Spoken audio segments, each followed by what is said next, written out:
What up, it's your boy Naftastic, and we're back after the derby, and we've just signed Eric Deer, who's a young centre back for Sporting Lisbon. He's English, so he's one for the future. And we're just dealing with a few bit of press conferences or whatever other little bits and pieces in the news that I have to deal with before our next set of games. Um, the result in the first game was pretty decent. I mean, we started without losing, which is always good. Um, we're going without Carrick for this game, so press inevitably asked me who my replacement for Carrick will be. I normally won't give these things away, but since it's so early in the season, I thought I'd answer them. So our next game's against West Ham, and when you're playing someone like the Hammers, you hopefully get a result. So we'll see how we get on. Just do a little bit of tactics here. Go through. They play a 4-2-3-1, sort of similar to me, but with more wider players up in the three. I'm hoping my creativity, through the middle is the difference, but let's see how we get on. Quiet start. It's always a challenge. So he's knocking a ball around well here, pumping the pressure, and there you go. 1-0, Robin Van Persie, 10 minutes in. Great start. I mean, you can see that compared to the start, or even our pre-season, there was a lot more passing and moving, and just more verve and sort of killer instinct with my team, which was lacking in pre-season, and that's why I'm 1-0 up. We'll make a change here because Pjanic just picked up a slight knock. He's made a decent impact, actually, to be honest. But 38 minutes in, we're still 1-0 up. Nothing really happening. Chances are limited. I think we're going to go into half time with that 1-0 lead. And yes, we are. We'll do a little team talk, ask the assistant to deal with it. Back up the second half. It looks like West Ham aren't really creating anything of note. I think I'm going to change our control sort of instruction, just to dominate the possession, force them to make something, and be able to take advantage when they don't. Just like that, Chris Smalling off the corner, lovely bit of set piece work. Everything's clicking together nicely, and it just shows that even though we were struggling in pre-season, there were lessons being learnt there, which is one of the key things that I was saying, and it's really going to start taking shape now, I'd hope. So, and it looks like it is. But 73 minutes in, try and make some more subs, bring on some fresh legs, get Januzaj on, give the boy some first team action, and we'll give Zaha a bit of game time also. This is his proper debut. West Ham have got a goal back. Bit disappointing to concede from a set piece, but hopefully it's an exceptional circumstance and it's not a thing we start to make a habit of. Back on the attack. Oh, I mean, I've been pretty happy thus far in that goal apart. We had a decent game, and there you go. We get the win. Nice start to the season. Looks like they're all quite pleased with that. And we've got the Champions League draw now. Let's see how we do. Draw all the teams. So that Real Madrid group looks the one to be pleased to be avoiding. Same with that. Actually, the Arsenal group isn't too bad. We'd expect Arsenal and Atletico to qualify from that. Chelsea got an easy group. And City should be able to get through that. We've got Lyon, Ajax and Napoli. That's alright. I should be able to qualify. I mean, Lyon and Ajax are already well, they didn't scare me. And Napoli are a decent team, but I should be able to get points off the top of that group. So, pretty pleased overall. So we're gonna still knocking around for buttons. So I'm gonna put what I consider an acceptable amount out there. See if I can get the deal that I'm looking for. Suggest some deals there. Juventus. Oh, hold on. Paris Saint-Germain offering a pitiful amount for Nani. I'll suggest an amount I would like to see him go for. Let's see if they'll be interested. Okay. Juventus had bid for Contral. See, this is Contral, and I wasn't sure. I think the competition would be good for Evra, but my first priority would be Luke Shaw. The problem with Luke Shaw is that Southampton want a ridiculous amount of money for him. So I'll put a bit of a Contral, and I got accepted for a bargain amount. Just adjust his wages. See where Southampton wanted like 30 million for Luke Shaw. Contral, let's see here. Got a bid for Luke Shaw rejected. Like Contral bid well under 10 million, so that shows great value for money. I'm already offering him like 21 million now, which is ridiculous. I mean, obviously I want him to be a part of my team, but if they're asking for stupid money, that's just not gonna be on. So Contral's agreed to join me with Juventus. So I'm gonna confirm that deal because immediately he added to my squad, and I've just, even if I sell him today, I'd make a profit, which automatically shows to me that the deal is just perfect. So now Wigan and PSV have finally put in a decent value bid for Butner. So I'm going to accept it. 5 million is what I've been looking for pretty much the whole time. Now, Patrice Evra is an interesting one. His contract runs out at the end of the season. I don't want to lose him on a free, but I don't think I'm going to keep him beyond the season. So I'm going to try and extend his contract. Because even if I phase him out over the season, by the end of the year he'll probably want to go as well. And then that way I can sell him rather than lose him for a free. Which sounds a bit ruthless, but unfortunately that's the way the business world is. So I'm going to do what's best for the club, as well as best for him. I mean, I'm not going to hold him back, because at the end of the year he'll want to go. So it's a mutual sort of want. I could have sold him now, but I think he still adds value to my squad, so I'll keep him around.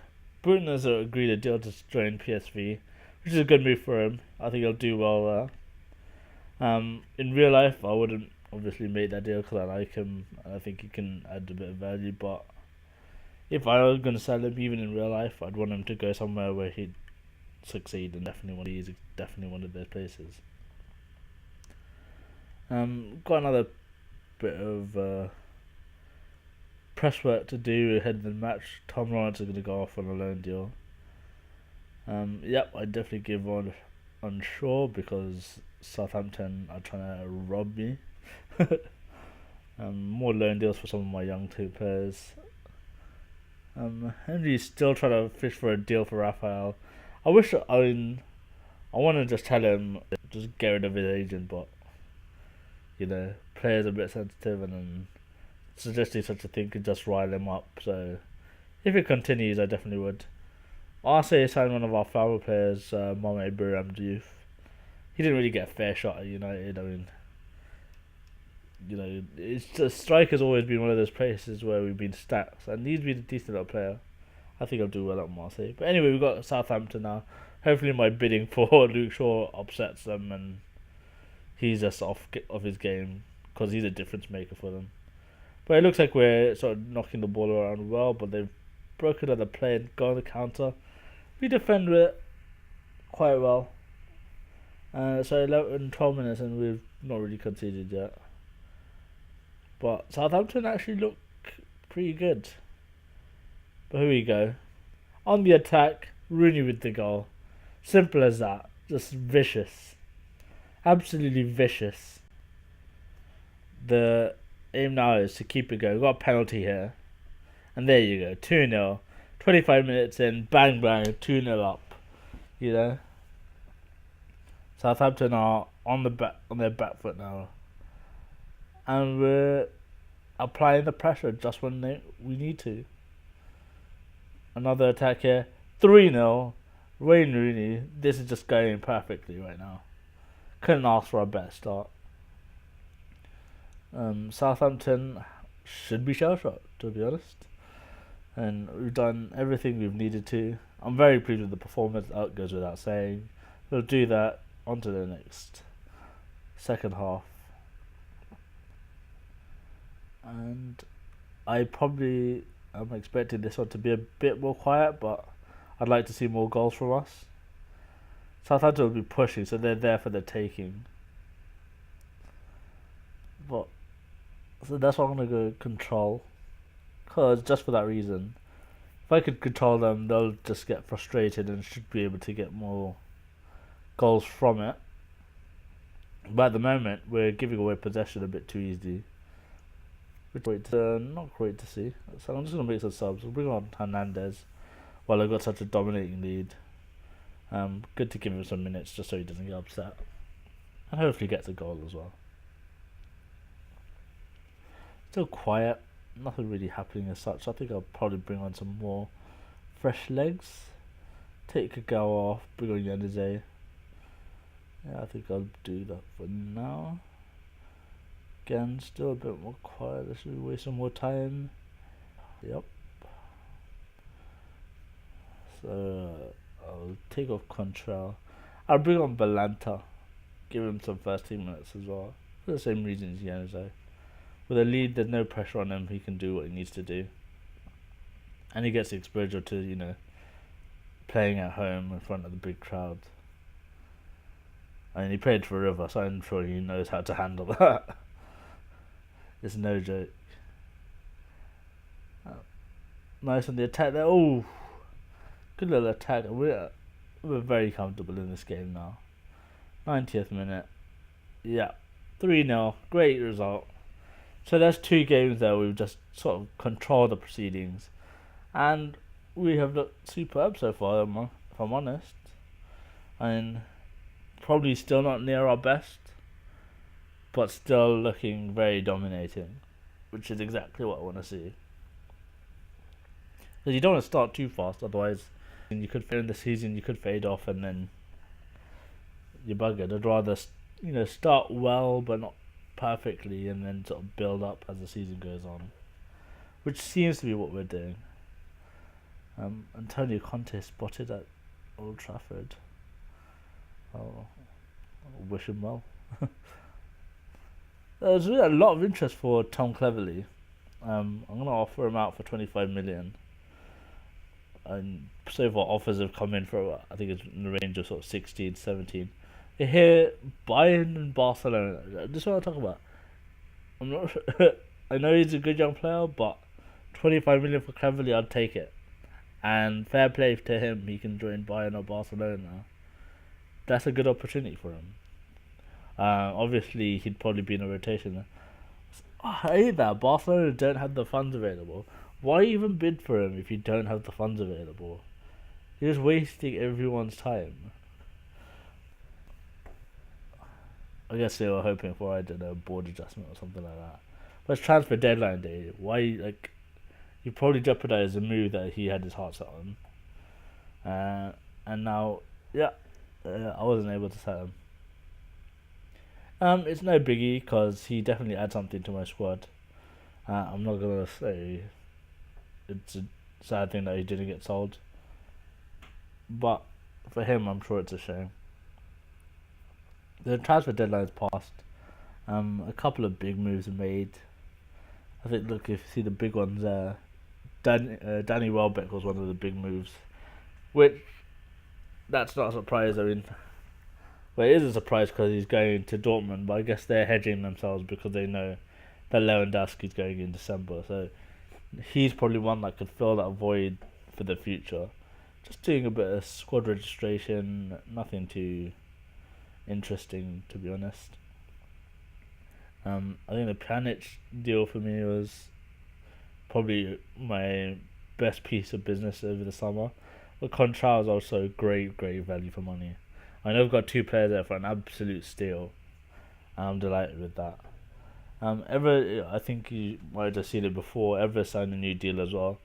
So I'm not going to lose anyone of real note for a free. I saw Rio Ferdinand to Real Madrid. I think I got a bit shortchanged, but again, I could have lost him on a free. So that's the opportunity cost, and he'll just be a backup option for them, I guess. We've got a few more games to play, but now that the transfer window is over, my focus now is purely on the matches. I've got Stoke next, which they're an annoying one because on pure footballing terms, should be able to thrash them because got a new manager. They're trying to change their style of play, just like me, but on the raw technical ability, my players should have a level up, which may sound arrogant, but I'm just stating what I'm sure is just common consensus. Anyway, we're playing in the blue kit here, where Stoke are playing in their home kit in red of white. So we were on the attack right off the bat, but nothing came of it. And thankfully Stoke have a goal disallowed. I really thought I conceded there. And they're not relenting, like I said, that they are one that just have a style of play as a team that can really really upset the big teams because they find a way of getting a result. And look at that, they're constantly keeping me under pressure. Honestly, I'm struggling to get in their half at the moment. But nothing comes of it for them, which is good so far. They're still putting the pressure on. But we dealt with it. Look at that, 11 shots to my 2. So we need to see off this bit of pressure. Look at that possession. Stoke should never have 72 possession compared to 28. That's just not acceptable for me. We need to sort that out. And now Van Persie is injured. I've changed my formation to the 4-1-2-2-1 just to deal with their sort of like Christmas tree style formation. Maybe that's what's hindering me because my other games I played with a much more attacking formation. But we get the goal. Just like that, right before half time, we get 1-0 lead. What a difference that can make. Great timing with the goal. I mean, I wouldn't say we probably deserve that lead, but we've got on and it makes my job a little bit easier. I'm sure Stoke now have to change their game plan, and they've injured another of my players. Wayne Rooney goes out, so now Hernandez comes on, and Hernandez has a real knack of scoring against Stoke. So I'm sure they'll be fearing him a little bit, even though they're completely dominating me in the stats game. But in the stat that matters, I'm up in it, and I'm leading. And there you go. 2-0, Javier Hernandez. What did I say? That guy is just against Stoke. He just I guess he's just a natural ball goal scorer. But against Stoke, you could almost bank on him scoring. But it looks like another player's gone down injured. I hope it's nothing too serious. I don't want to constantly play a ton of subs, but there you go. He's got a minor nut, so I have to make that sub. They're battering and bruising me, but they're not going to get me down. We're 2-0 up. They've got majority of possession. They're dominating me all over the stats. But again, you got to take your chances. And we have. That is the difference in quality I was talking about at the start of the game. And now it's a bit quiet. The Stoke boys still haven't come out with anything. And still, we resist once again, which is a good bit of defending, I guess. Because we're still piling that pressure on and it looks like we're gonna get the win. I think, and we're gonna keep a clean sheet as well. There we go. So not the best of performances, but we get a clean sheet from it. I can't ask for much more because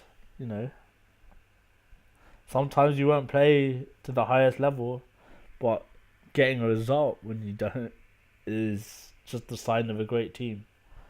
And in my opinion, that's a good team performance there. We grinded it out. We really pushed on for that win there. So I'm delighted. I'm gonna do a little bit of, you know, training instruction, sort out the coach allocations. It's pretty important at this level when you've got top class coaches to allocate them properly and make sure that they're doing the most they can to help with the development of your players. Because yeah, you have good players now, but developing your younger ones and the sort of ones with potential to get the most of what they can, that makes a difference going forward. So I'm going to sign a few coaches here just to sort of add to that, aid that development, both the fitness, the attacking, basically any way I can. And the more coaches I have of a top level, the better chance I have of having a production line of top talent. And Gerd Müller is well famous, he used to hold the record for World Cup goals scored. So he's going to definitely improve my attacking game. And for me, that's what my target is for the remainder of this session here. We've got Napoli, but I think I'm going to keep that for the next game. Ocho Torreira, I won a game, but obviously I think that'll be denied because it's over my maximum coaches allowed. So it's sort of my coaching now, and now it's really focusing on the remainder of the season. So, like I said, we'll save Napoli for the next game, next episode, and I will see you then.